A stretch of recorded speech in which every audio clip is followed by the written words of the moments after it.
Good evening, everybody. My name is Omar Khalif, and I am the curator of the 154 Forum, Continental Drift. For those of you who attended our performative rendering, the songs, the ghosts that echoed throughout the forum yesterday, you will know that this forum has been composed as a modular opera of sorts. Within the interstices, we all have to take a moment and a breath, a pause, but also space for interludes, and that is what this is today. I'm honored to be joined in a second by the musician, the poet, the artist, the theater actress, HOPE MASIKE, joining us live from Zimbabwe with a specially commissioned performance for this evening's event, our interlude. Afterwards, we will be in conversation for a short period, and then there will be a brief break before we move into our next event, A History of Echoes, honoring the late curator, Okwi Nweza.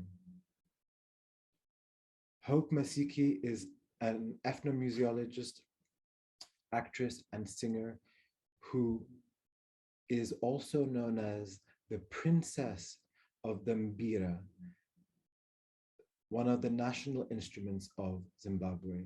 And I would like to invite Hope to join me on stage for her interlude. Thank you. Hello.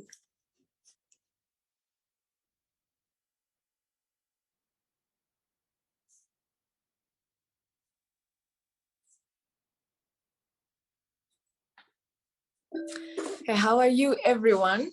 My name is Hope Masike, as has already been said. I am from Zimbabwe, and I play this lovely instrument. It's our traditional instrument here in Zimbabwe. We call it mbira, and we play different musics on it. So obviously we play traditional classics, and then now, because we are products of our culture, which has been evolving, so now we play different styles of music on the instrument also. Today, however, I will perform one of my poems from my poetry anthology called Ask Me Again. In fact, it's the opening poem. It's called The Graveyard of Those Who Forgot to Leave. And as I am a musician, I will play this with the background of a traditional song called Hondo.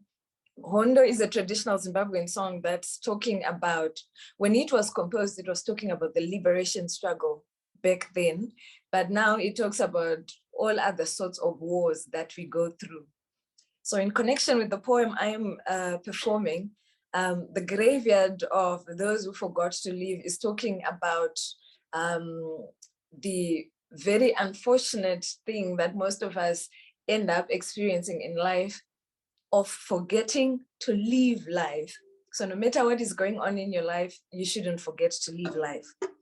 Here is the song Hondo, and here's the poem, The Graveyard of Those Who Forgot to Leave. Enjoy.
tried to hatch the eggs, but they got rotten. Over here lies the huge white wedding, the rice, the chicken, the coleslaw salad, and the coke. She was going to send a big bus for the entire village. But time, true to its nature, ticked on. Faster than the marriage proposal that never came. This tombstone here reads drive, passion, and willpower. They died together, slowly and very dramatically.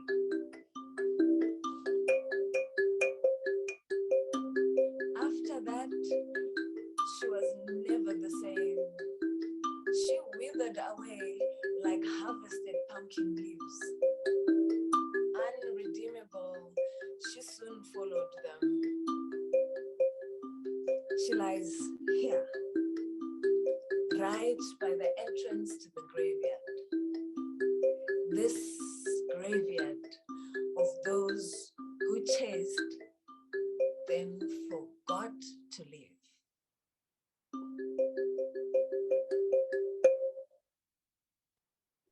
Thank you.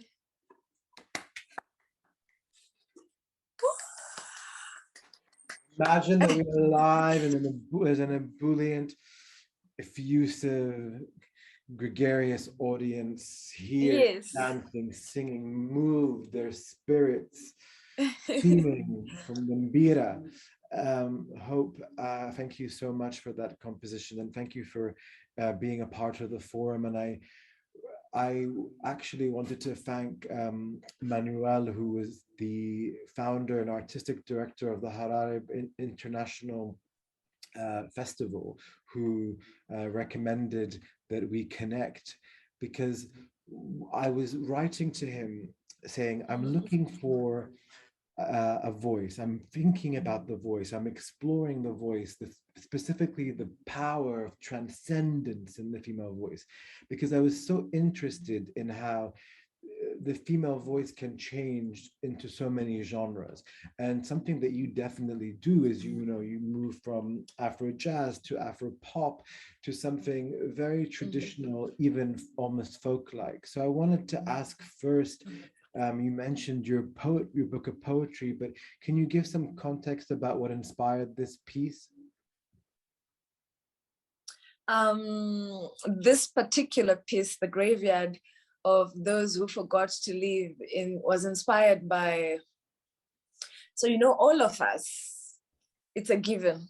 All of us have got stuff that we are going through in our lives, almost at every point of our lives. So there's the great things happening, and then there's also almost always the bad things that are going on. And it goes without saying, for all of us, we've gone through the COVID era, we are still in it. And there's been a lot of loneliness or confrontation with certain bad emotions, bad experiences, and some had to be taken out of their jobs, etc., etc. For me, when I wrote this book, because I have suffered from fibroids, they're quite almost pandemic in mostly women of color all over the world, and they depreciate the quality of your life, and eventually you have to look for a solution to fix them. Fibroids are growths that happen in the womb. So I struggled with fibroids for quite a while. And one of the moments that was healing for me, and which is why I liked Jacoby's work. I like the escapism concept because the way I see it, we artists have an amazing, incredible gift that we have our artwork as an avenue of escape. Whatever is going on in our lives, we can write beautiful poems. We can write amazing songs based on what's going on in our lives. And this is what exactly happened with this book and with this poem in particular. So I wanted to remind myself, and anyone else and everyone else out there, that whatever you're going through, no matter how tough it is, and even the great times, the one thing we should never forget is to celebrate the good things that we have in our lives, from the small things as the fact that you woke up, to the big things like the fact that you woke up this morning. So all those little and big things, you have to look at them, and it's also one great way of de-stressing or keeping stress at bay. Look at the great things happening in your life and celebrate them. This poem is talking about a lady, here in Africa, it's a big thing getting married. And when you get to a certain age without getting married, all your aunts and your mom and everyone is asking you about it. So this lady had expected that she would get married. She had expected the proposal will come at some point and she would have this huge white wedding where people would eat a lot of rice and chicken, as we do here in Africa, rice, chicken, Coke. And she'd send a huge bus back to the village to bring everyone to come and celebrate. But that never happened. And unfortunately for this lady in this poem, she dwelled on that. And then she just withered away with that dream. She also died with it. So even though she's alive, she's dead, and she is there in that graveyard of those who have forgotten to leave. You mentioned also Jacoby Satterwhite, and actually I forgot to mention the title of the performance, or the interlude, as it were, which is one that I suggested to you. I called it Objective Romance and Scarce New Flowers, which was actually something that there are actually two separate titles. One of them is a fragment of a title of a work by Jacoby Satterwhite, who is an African-American artist who makes these escapist 3D animated videos, often inspired by his mother's poetry. And I don't know why I wanted to share that very distant, maybe dissonant connection with you, where you are in your world. And I'm curious about if you could say anything else about those words, and how that kind of invitation affected your choice of composition. Yes. So when you sent me the names and the links, and I went through some of his work, it was very impressive to me in the sense that, like you just said, and like I mentioned before, that he uses his work not just as ordinary work to sell, but it's actually healing. It's a healing process. And when I also read about his mother and some of the texts that he then uses in his work, I'm very fascinated by that healing aspect of art.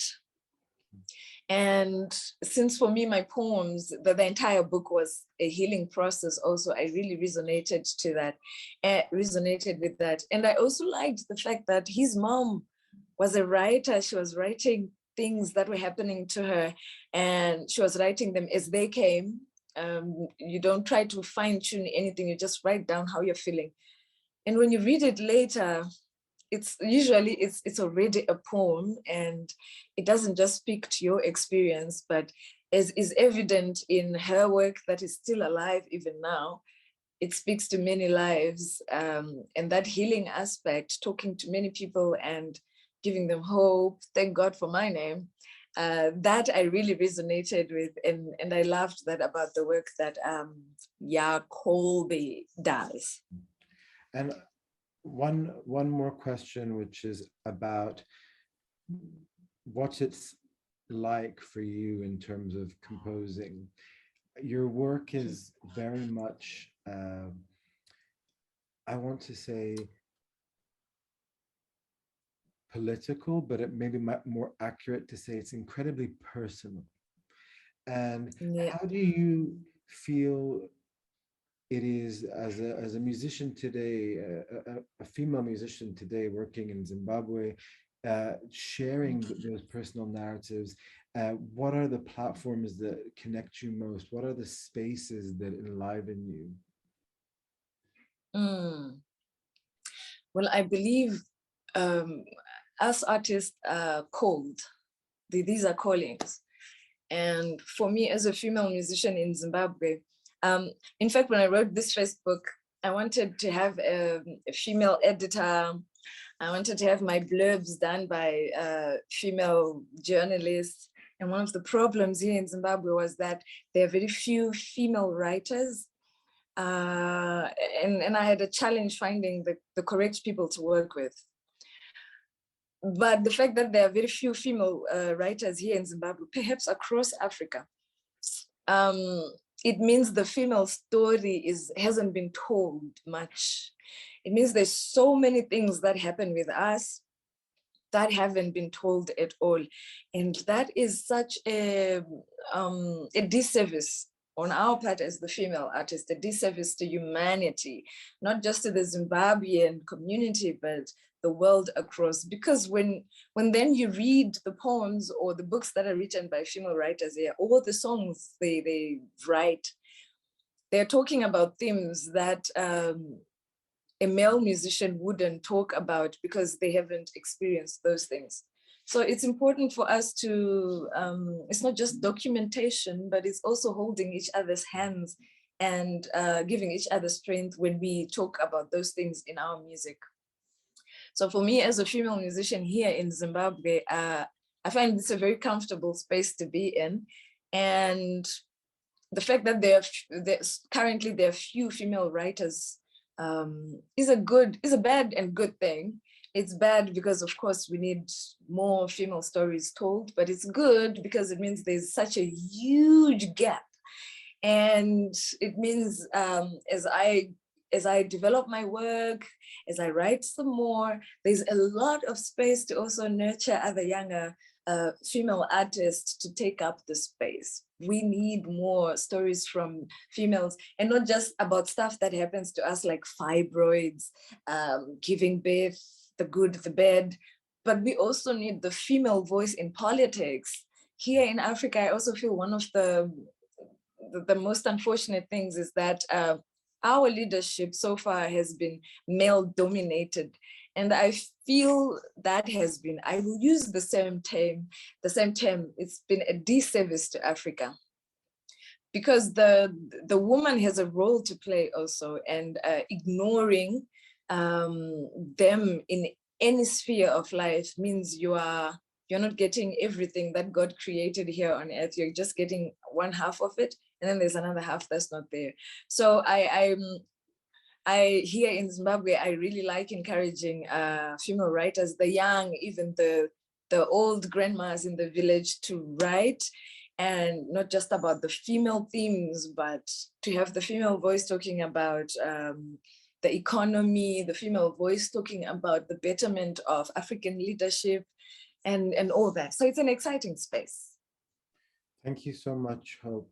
Well, we're gonna play an outro, I suppose, if we can call it that, which is I've invited you to for us to play one of your recent releases. I'm going to play the music video, and could you tell us what we're about to see and hear and a bit of context?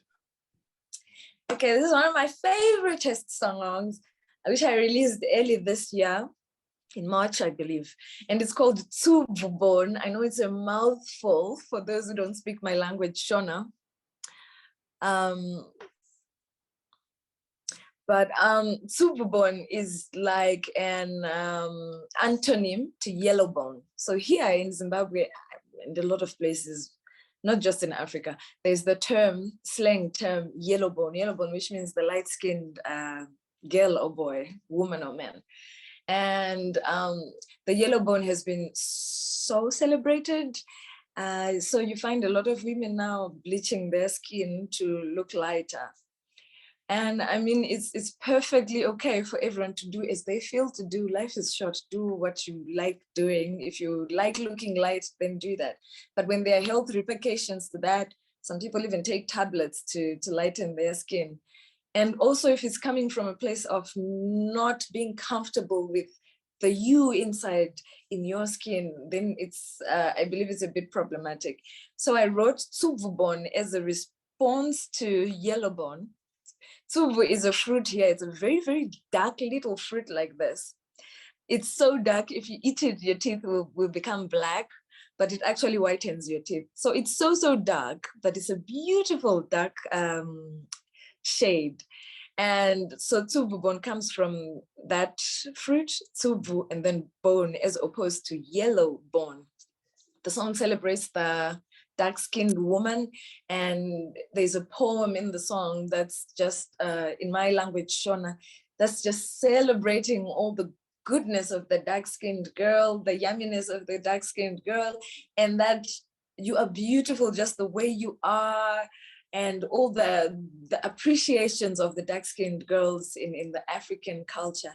And I hoped with this song, I would speak to many women in Zimbabwe and across the world to say, you're beautiful just the way you are. The reason Earth is beautiful is because we are different. We are not the same. Yeah, so that's the song Tsububon. I hope you enjoy it. Thank you so much, Hope, for being with us. I think that the themes of the song we're about to play for you now resonate much more deeply than you can imagine. It's a subject that we have been touching upon in the forum already in the days that have been. So thank you for your composition, for your time. And I'm going to share my screen now and invite people to experience this. Thank you so much and goodbye. Thank you for having me. Thank you. Goodbye. Bye-bye.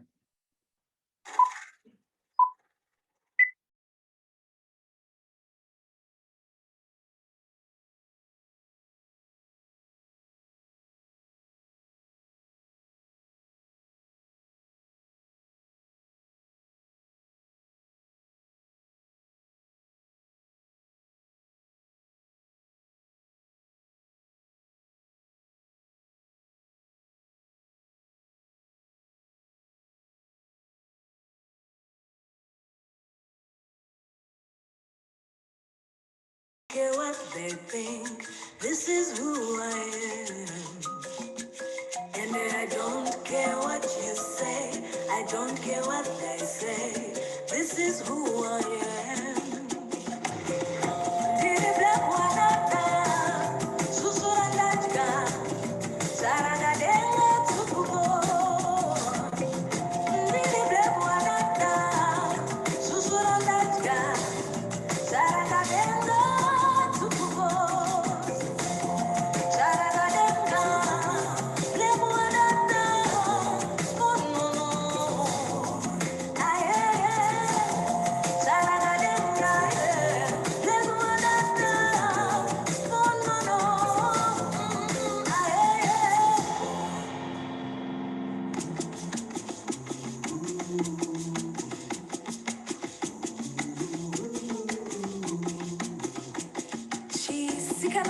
Tema natakunditeerera unzwe uri dapura unanzwa uchi pasina nyuchi muchikanda kasungwa ndonamirapo unge yepachisiviti kunaka chidzivisa mapapu ramba wakandidhanidzira padundundu rako una uva kuti kwautisa unge gava pamusuku zvetedete dovi nezviyo rutinoyerera mukembere ukudyu medzisa matepfungwa dzambonaka chimanandidyisa ndikazvimbirwa venekera chimbarume Superboy.